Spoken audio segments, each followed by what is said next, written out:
오늘은 노하기를 더디게라는 제목으로 여러분과 은혜를 나누고자 합니다. 지금으로부터 한 20여 년 전에 그런 사건이 있었어요. 서울의 아파트였는데요. 할머니하고 4살 된 손녀가 이제 저녁 때 그 산책을 하고 있었는데 아파트 위에서 머리 위에서 뭐가 훅 떨어져 가지고 4살짜리 아이가 맞았어요. 맞았는데 그게 뭐가 떨어졌나 했더니 놀랍게도 컴퓨터 모니터가 떨어졌어요. 옛날에는 그 브라운관이라고 해가지고 텔레비처럼 두꺼운 거 있잖아요. 요즘은 이렇게 LCD나 뭐 기타 LED 모니터라고 얇은 게 있지만 옛날에는 텔레비만한 거 그 있잖아요. 그게 떨어진 거예요. 쾅 하는데 다행히 정통으로 맞았으면 살 수가 없죠. 그 500kg 정도의 그 가속도가 붙으면 충격인데 다행히 비껴 맞아가지고 그렇지만 멍들고 부러지고 애가 죽을 뻔했어요. 나중에 보니까 왜 그랬나 봤더니 그 12층 아파트 꼭대기에서 그 컴퓨터 모니터가 창문 밖으로 던져진 거예요. 그러면 모니터에 날개가 있거나 발이 있어서 떨어질 리 없으니까 누군가 떨어뜨렸거나 던진 건데 실수로 떨어진 게 아니라 던진 거였어요. 그래서 알고 봤더니 경찰이 수소문하고 수사해 보니까 그날 밤에 그 집 그 12층에 살던 남자가 그 딸 방에 있던 컴퓨터 모니터 전선을 뽑아가지고 창문 밖으로 던진 거였어요. 그럼 왜 컴퓨터 모니터를 12층 아래로 밤에 확 던져버릴까? 화가 나서 그랬다는 거예요. 화가 나서. 그 남자가 화가 나서. 왜 화가 났냐면 이 40대 중반의 남자였는데 왜 화가 났냐면은 이제 그 직장에서 힘들고 경무에 시달리다가 이제 동료들하고 술 한잔하고 집에 왔다는 거죠. 와가지고 들어가 보니까 딸아이가 아버지 쳐다도 안 보고 컴퓨터 게임만 하고 있었대요. 모니터 앞에 앉아가지고. 그래가지고 욱하는 심정에 화가 나가지고 그 컴퓨터 모니터 전선을 빼가지고 밖에다가 집어 던졌다는 거예요. 그래가지고 까딱하면 살인자 될 뻔했어요. 아이가 비껴 맞았으니 망정이지. 참 이렇게 보면은 여러 가지로 이유를 말할 수 있겠죠. 애가 참 버릇이 없어. 아버지가 그 힘들게 직장 가서 밤까지 일하고 와서 왔는데 아버지 왔냐고 말하고 그냥 정신없이 게임만 하고 있다니 하고 딸의 철딱선이 없음을 비난할 수도 있고 또 야 아파트가 뭐 그렇게 뭐 던지면 그냥 아래로 떨어지게 설계돼 있냐 약간 뭐 베란다가 좀 이렇게 있어가지고 곧장 떨어지지 않게 돼야지 어떻게 그 길 가던 애가 맞을 정도로 구조적 뭐 이렇게 뭐 설계를 또 걸고 넘어질 수도 있겠고 또 술이 문제지 술 먹었으니까 그렇지 술 안 먹었으면 그랬겠어 술 먹은 거 얘기를 할 수도 있고 무슨 회사가 밤늦게까지 사람을 그렇게 달달볶게 힘들게 만들어가지고 집에 들어가게 만드냐 뭐 여러 가지로 막 얘기할 수 있겠지만 뭐 중요한 건 뭐냐면은 모니터를 던진 사람 결국은 책임은 가장 그 사람이 큰 거잖아요. 뭐 성경이 어쨌든 간에 딸도 뭐 잘한 건 아니고 뭐 이 사람도 술 마신 것도 문제고 그런데 문제는 뭐냐면은 분노했다는 거예요. 분노했다는 거예요. 왜 분노했냐 보다 일단 분노하면은 사람이 어떻게 변하는지를 알 수가 있어요. 말도 안 되는 일이잖아요. 아파트 바깥에 누가 진짜 밤이라고 하지만 누가 지나갈 수 있는 거 그게 모르겠어요. 담배 꽁초 하나라도 버리면 막 민원 올고 막 그럴 수 있는데 무거운 그 벽돌보다도 큰 모니터를 집어 던졌으니 근데 사람이 왜 그럴까요? 분노가 그 사람을 사로잡으면은 사람이 완전히 딴 사람 되는 거예요. 화나면은 사람이 힘도 세져요. 힘이 세지는 게 아니라 전력을 발휘하는 거예요.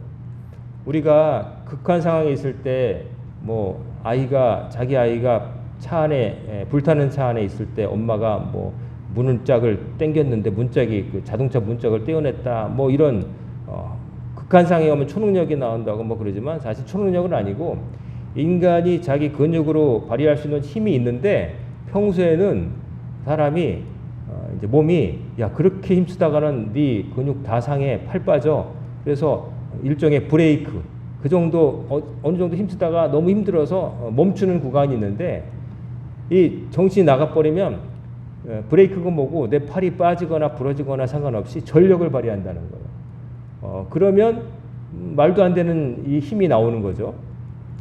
너무 화가 나니까 그냥 모니터를 그냥 들어가지고 던져가지고 그런 일이 생겼어요. 참 분노라고 하는 것은 이처럼 사람을 말도 안 되는 일을 하게 만듭니다. 요즘 화난다는 말만 쓰지 않죠. 열받아. 원래 기계가 과열됐을 때 쓰는 말, 열받는다는 말이 이제 표준어처럼 내가 열받아서 말이지. 나 화났어. 이렇게 말하는 사람은 사실은 별로 없죠. 열받았어. 그 말 들으니까 열이 확 솟대.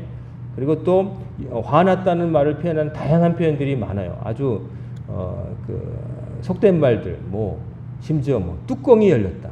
사람이 무슨 냄비가 뜨거우면 이제 불불 끓다가 그 수증기 때문에 뚜껑이 뒤집히는 거, 라면 끓다가 뚜껑이 열렸다. 또 뭐가 있어요? 꼭지가 돌아버렸다. 수도꼭지도 아닌데 꼭지가 돌아버렸다. 화났다고 하는 표현을 다양하게 열받아, 꼭지가 돌아, 뚜껑이 열렸다. 여러 가지로 이제 표현하는 거죠. 그만큼 사람이 분노라고 하는 감정에 휩싸이면 사람이 제정신이 아니게 되는 거예요. 그 속된 말로 이제 배는 게 없는 거죠. 그 사람의 뇌가 있는데 뇌가 그 세겹이라고 해요. 그래서 제일 안쪽에는 생존과 관련된 기본적인 기능을 하는 부분이 있고, 그 좀 바깥에는 좀 일반적인 좀 그 생존과는 아니지만 일반적인 움직임, 사람이 운동도 하고 왔다 갔다 하는 것에 관한 거. 그 다음에 제일 바깥에는 뭐가 있냐면은 도덕, 절제, 내가 이러면 안 되지, 이러면 되겠어? 이렇게 생각하는 부분이 바깥에 있는데, 화가 나면, 사람이 정말로 화가 나면 어떻게 되느냐? 그 인간답게 하는 겉껍데기하고 움직이는 거하고 다 마비되고, 제일 깊은데 나 살아남아야 되겠어. 그리고 나를 공격하는 저것에 내가 반격을 해야 돼. 그래서 그 부분이 파충류의 뇌와 제일 비슷하대요. 사람 머리에는 파충류와 포유류와 인간의 부분이 다 들어있다는 거죠. 그런데 평상시에는 그 세 가지가 잘 작동을 하고, 그 바깥에 있는 전두엽을 비롯해서 인간을 인간답게 하는 부분이 그래도 작동을 하는데, 이걸 인위적으로 꺼트릴 수가 있어요. 뭘 하면요? 술 마시면, 마약 먹으면 그렇게 될 수 있어요. 이제 그걸 하는 이유는 뭘까요? 이제 그 사람이 제정신을 찾게 하는 그 도덕, 이성 이런 것들이 우리를 절제하게 만드니까 인간 속에 있는 짐승 같은 부분이 꿈틀거리는데, 맨날 이를테면 그 우리에 갇혀 있으니까 이제 어떨 때는 뛰어나고 싶은데 맨날 쇠살 묶여 있으니까 그런 거죠. 그러다가 그게 어느 날 분출되고 싶은데, 그때 술이나 이런 것을 통해서 분출되면 좀 후련하고, 우리가 화풀이를 하고 나면 좀 후련한 것처럼 화가 나가지고 문짝을 때린 사람도 있죠. 옛날에 어느 프로야구 투수는 그 투수인데 너무 화가 나가지고 그 자기가 공을 잘못 던져 홈런 맞고 강판돼서 들어가니까 그 더그아웃에 있는 벽을 쳐가지고 주먹이 다 깨져가지고 한 시즌 날린 사람도 있고요. 또 그런 사람이 있어요. 분노하면은 우리도 보면 어떤 경기를 보면 그 자기가 잘못했을 때 운동선수가 자기 운동기구를 부러뜨린다든지 아니면 발로 찬다든지 때로는 그 경기하다가 서로 주먹 다짐을 한다든지 그걸 보잖아요. 그러니까 사람이 분노라고 하는 감정에 휩싸이면은 이렇게 말도 안 되는 짓을 할 수가 있어요. 자동차 타고 가다가 끼어들었다. 끝까지 쫓아가지고 위협 운전하고 차 트렁크 뒤에서 야구방망이 꺼내고 이런 사람들 맨날 24시간 그런 거 아니에요. 근데 순간적으로 화가 나는데 분노를 주체하지 못하는 거예요. 사람이 분노하면은 도덕이고 뭐고 없어요. 상대편이 누군가 상관없어요. 그리고 겁이 없어져요. 분노하면은 겁이 없어져요. 그래서 전쟁터에 나갈 때 군인들을 극도로 스트레스를 주고 화나게 만들어요. 그러면 그 분노가 죽을지도 모른다고 하는 공포를 이겨버려요. 저 맞은편에 있는 놈들, 우리 가족을 죽인 원수 같은 놈들이야. 니들이 고생하는 거는 쟤들 때문이야. 이런 식으로 이제 정신교육을 시켜서 불만이 가득 쌓이고 내 이 고생하는 게 쟤들 때문이야 그러면 죽을지도 모른다는 공포보다는 죽여야 된다고 하는 그 감정만 남는다는 거죠. 그래서 인위적으로 전쟁터에서 그런 것을 부추기는 경우도 있었어요. 여러분도 뭐 다 우리는 평소에는 다 선량한 시민이죠. 근데 때로 우리가 감정의 그 노예가 돼버리면 말도 안 되는 일을 하게 되는 겁니다. 해서는 안 될 말도 하고 해서는 안 될 행동도 하게 되는 것이죠. 그 특별한 사람만 그런 게 아니에요. 물론 그렇게 잘 되는 사람이 있어요. 화를 평소에 잘 내는 사람, 쉽게 분노하는 사람, 조금만 어깨에 부딪혀도 상대편하고 시비 붙어가지고 주먹 다짐하는 사람도 있지만 평범한 사람도 때로 어떤 그런 순간이 되면은 그렇게 될 수 있다는 거죠. 근데 오늘 성경 읽어보면 우리 하나님 아버지는 노하기를 더디하신 분이다라고 다윗이 말하고 있어요. 하나님이 우리와 같은 성격이셨으면 우리는 나만하지 않았다는 거죠. 하나님은 인자가 풍부하시고 긍휼하시고 노하기를 더디하시고 노를 영원히 품지 않으시고 우리가 행한 대로 갚지 않으시고 우리 봐주신다라고 다윗이 노래하고 있어요. 그 덕분에 우리가 산다는 거죠. 자, 근데 노하기를 더디하는 건 그냥 하나님께 맡겨두고 아유 다행이다 그리고 넘어가면 안 되고 성경에 보면은 이런 말들이 있어요. 분노를 다스릴 수 있는 자, 이런 사람은 성을 점령하는 사람보다 훌륭하다고 돼 있어요. 성을 점령하는 게 얼마나 어려워요? 목숨 걸고 나가지 않고 그냥 자리만 지키는 사람들 그 끄집어내서 전쟁에 이긴다는 게 어려운데, 근데 분노를 이길 수 있다는 게 되게 힘들어요. 그래서 잠언 16장 보면은 16장 22절 보면 노하기를 더디하는 자는 용사보다 낫다. 그리고 자기 마음을 다스리는 자는 성을 빼앗는 자보다 나으니라. 그리고 잠언 14장에 보면 노하기를 속히 하는 자는 어리석은 일을 행하고, 또 잠언 14장 29절 보면 노하기를 더디하는 자는 크게 명철하여도 마음이 족부한 자는 어리석음을 나타내느니라. 잠언 15장 18절에 보면 분을 쉽게 내는 자는 다툼을 일으켜도 노하기를 더디하는 자는 시비를 그치게 하느니라. 잠언 19장 11절에 보면 노하기를 더디하는 것이 사람의 슬기요 허물을 용서하는 것이 자기 영광이니라. 이렇게 돼 있어요. 자, 이 분노라는 거, 이 감정이 우리와 그렇게 먼 감정이 아니에요. 기쁘고 슬프고 그런 것처럼 우리는 분노해요. 어떨 때 분노할까요? 부당한 걸 벌었을 때 이제 의로운 분노를 품을 수 있어요. 그럼 부당하다. 저렇게 하면 안 되지. 저 사람이 저렇게 하면 안 되지. 이런 분노도 있지만 많은 경우에는 또 사소한 그 일상생활에서 주고받는 말이나 행동 때문에 남을 분노하게 하고 나를 분노하게 만들 수도 있어요. 말 한마디에 천냥빚 갚는다는 말이 있는 거 보면 반대로 말하면 말 한마디 때문에 천냥빚도 질 수 있는 거예요. 말 한마디로 사람의 마음의 상처를 치유해주고 그 사람을 기쁘게 하고 그 사람의 인생을 바꾸게 할 수 있는 그런 일도 가능하지만, 반대로 말하면 남을 낙담시키고 남을 분노케 하고 다른 사람을 좌절시키고 그 사람을 나의 적으로, 영원한 적으로 만드는 것도 말에 달려 있어요. 그렇기 때문에 우리는 주로 요즘 세상에서 뭐 칼부림 나고 뭐 보복하고 그런 건 없지만 주로 평범한 삶 가운데서 주로 말 실수 때문에, 말 한마디 때문에 다른 사람을 이제 화나게 만들고 또 우리가 그 말 때문에 화가 나기도 하는 거죠. 자, 사람과 사람 사이에서 하니까 화가 나는 일이 생길 수 있는 거죠. 화 안 나면 좋겠지만 화는 나요. 근데 그 화를 그러면 없앨 수는 없다면 그럼 어떻게 되느냐? 다스릴 줄 알아야 돼요. 화가 나지만 화가 안 나면 정말 좋겠죠. 근데 우리가 화가 없는 사람이 아니잖아요. 다 한 성깔들 하잖아요. 평소에는 가만히 있지만 그러나 다 성질 없는 사람 없단 말이에요. 자기가 영린이라고 하죠. 용의 비늘 중에서 하나 반대로 났는데 거길 찌르면 용이 콱 화가 나가지고 물어 죽인다고. 딴 데는 칼로 찔러도 끔찍 안 하니까 용이 까딱 안 하지만 용의 비늘 가운데 하나가 거꾸로 나는 그 틈에다 칼을 푹 찌르면 용이 따끔해가지고 그냥 그걸 건드리면 그래. 영린을 건드린다.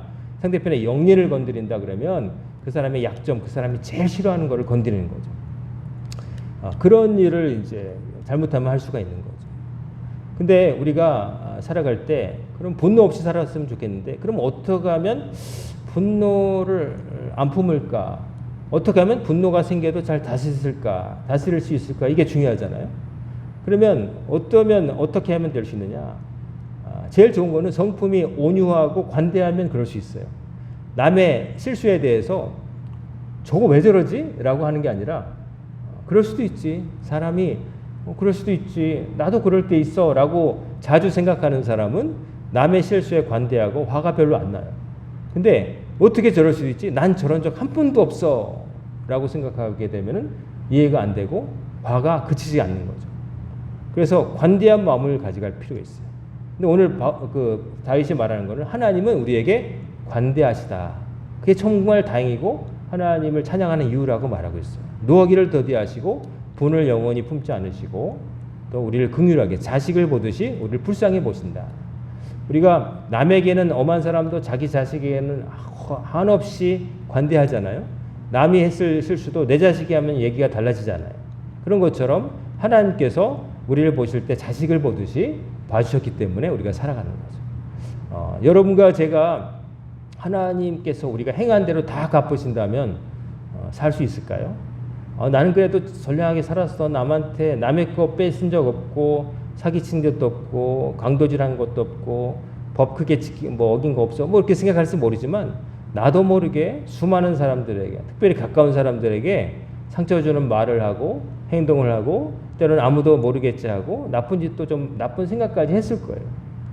그런데 하나님이 참아주시는 거죠. 하나님이 모르셔서가 아니라 하나님께서 참아주시는 거죠. 기회를 주시는 거죠. 회개하고 돌아올 때까지 기다려주시는 거죠. 나 이렇게 살았어도 아무 일 없었어. 아무 탈 없어. 하나님 안 계셔. 있긴 누가 있어. 누가 알겠어? 하나님이 참아주시기 때문에 그런 거예요. 하나님이 그때그때 죄 범할 때마다 그때그때 번개로 내리치시고 막 그때그때 보복하고 막 그런 분이라면은 누가 남아있겠어요. 우리의 마음까지 보시는데. 근데 참으신다는 거예요. 관대하시기 때문에. 왜 관대하시냐? 하나님은 우리의 체질을 아신다. 여기 성경에 체질을 아신다 그랬는데 쉽게 말하면 하나님은 우리가 무엇으로 이루어졌는지 아신다. 무엇으로 당신께서 만드셨는지 아신다는 건데 우리는 먼지니라. 먼지라고 말하고 있어요. 다윗이. 흙, 먼지. 흙 불면 없어지는 거. 그러니까 하나님께서 우리를 창세기를 보면 흙으로 지으셨다 말씀하시잖아요. 흙덩어리에 불과하니까 얘가 알면 얼마나 알겠어. 그리고 얼마나 연약해. 진흙으로 만든 그릇 물에 넣으면 풀어져 버리듯이 영원히 사는 것도 아니고 육체도 연약하고 연약하지 모르는 것도 많고 그러니까 불쌍히 보아주신다는 거죠. 하나님은 우리를 이렇게 봐주시는데 우리는 그러면 우리가 우리를 서로를 어떻게 봐줘야 될까? 우리도 그렇게 봐야 된다는 거예요. 다 흙인데 하나님이 우리를 보시는 시각으로 저 사람도 먼지야. 나도 먼지고 영원한 건 아니고 그 사람도 연약한 사람이야. 나한테 좀 심한 짓 했어요. 화나죠? 반격하고 싶죠? 그때 생각하는 거죠. 집에서 무슨 일이 있었길래 저럴까? 안 좋은 일이 있었을까? 저 사람이 비슷한 일로 상처받은 적이 있었을까? 한 걸음 더 나가서 나는 잘못이 없었을까? 저 사람이 나한테 그렇게 할 때는 내가 그 사람이 나에게 그렇게 대할 만한 어떤 빌미를 준 건 없을까? 이런 생각을 해보는 거죠. 역지사지. 그 사람 입장에서 한번 나를 보는 거예요. 사람은 자기 행동은 다 이유가 있어요. 나는 내가 하면 로맨스고 남이 하면 불륜이라고 말하는 것처럼 나는 다 이유가 있어요. 근데 나는 내 사정을 아니까 그렇지만 남은 모르잖아요. 나도 남 사정을 모르는 거예요. 그 사람이 어떤 과정을 밟아서 여기까지 왔는지 오늘 출근하기 전에 집에서 무슨 일이 있었는지 모르잖아요. 저 사람이 왜 그럴까? 악한 사람이야. 못돼 먹어서 뭐 이렇게 생각할 수 있지만 그러나 생각해 보면은 저 사람이 저렇게 된 데는 어린 시절 불우한 환경도 있을 수도 있고 오늘 아침에 출근하기 전에 언짢은 일이 있을 수도 있고 마음에 심란함이 있어서 저럴 수 있고 또 더 나가서 나를 좀 보고 그 사람을 모르는 부분을 막 상상하기보다는 나 자신을 보고 나도 남한테 그런 적 있는 것 같은데 나는 안 그런 것 같지만 나도 내가 아무 생각 없이 한 그 말이 그 사람에게 상처가 될 수 있겠는데 이런 생각을 해보는 거죠. 몇 주 전에 우리 교회 방문했던 집사람 친구 독일 사는 그 부부 와서 하는 말 한국에 오면은 오랜만에 몇 년에 오면은 사람마다 맨날 똑같은 질문을 한다는 거예요. 뭘 하겠어요? 언제 가? 왔는데 독일 가니까 언제 가? 그리고 고3 이런 애들은 어느 대학 갈래? 그리고 결혼 안 한 그 친척들 보면 언제 결혼할래? 그리고 또 이제 취직 안 하는데 어디 취직하려고 공부하고 있어? 막 이런 거예요. 자식 없는 집에 가서 애 언제 낳을 거야? 이렇게 말. 그러니까 어떻게 보면 관심의 표현이고 자기 딴에는 사실은 크게 할 말은 없으니까 이제 하는 경우도 있고 의례적으로 하는 말이지만 듣는 사람 입장에서는 한두 번 듣는 게 아니에요. 온 지 며칠 됐는데 언제 가? 벌써 이렇게 물어보면 이거 또 답답해야 되나. 병원에 있을 때도 마찬가지예요. 보면은 병원에 입원을 하잖아요. 그러면 병문안 온 사람들이 있잖아요. 그러면 옆에서 봐요. 제가 제 아내 병원에 있을 때 같이 서면 옆 테이블에 어떤 분이 다쳐서 왔어요. 보니까 이제 얘기를 들어보니까 그거예요. 버스를 타고 있었는데 버스를 타는데 갑자기 그 앞에 차가 정차하면서 버스도 급정거하는데 마침 내리려고 하다가 이제 급정거하니까 이 할머니가 넘어진 거예요. 그래가지고 다리가 부러지신 거예요. 우리 집사람처럼 다리 골절 세웠는데. 그 얘기를 이제 하는 걸 들었어요. 첫 번째 문병자에게 그 얘기를 다 하시는 거예요. 전화로 하는 것들을. 그 다음에 다음날 병문안을 왔어요. 아는 사람들이. 오니까 처음부터 그 얘기를 똑같이 반복하시는 거예요. 어디서 버스를 탔는데 어디서 급정해서 어디서 콱 그래가지고 쓰러졌고 뭐 기사가 뭐 사고했고 그 얘기를 저도 들어서 빤히 하는 거예요. 그 다음에 또 다른 날 또 왔는데 어떻게 다쳤어? 똑같이 하니까 레퍼토리가 정해져 있어요. 똑같은 얘기를 똑같이 하는 거예요. 그러니까 이제 그 관심에서 하는 말이지만 듣는 사람 입장에서 그럴 수도 있다는 거예요. 우리가 생각해 볼 때 너무 똑같은 얘기를 누구나 그 사람에게 했을 법한 얘기를 또 하는 것도 별로 좋은 건 아니에요. 근데 모르고들 하죠. 저도 대학 다닐 때 그 석사과정에 있는 선배가 논문 쓰느라고 막 머리가 터질 듯이 공부하고 있었을 텐데 항상 이제 그 형을 만나면 논문 언제 써요? 언제 내요? 그 사람은 그 논문이 진척이 안 돼가지고 죽을 맛인데 후배가 봐가지고는 옆구리를 찌르면서 거기를 찌르는 거죠. 보는 사람마다 이제 4학기니까 논문 써야 되니까 논문 언제 쓸 거예요? 주제가 뭐예요? 만나는 사람마다 그 얘기예요. 그러니까 그것도 그 사람에게 이제 찌르는 말이 될 수 있는 거죠. 의도는 나는 그런 의도 아니었어.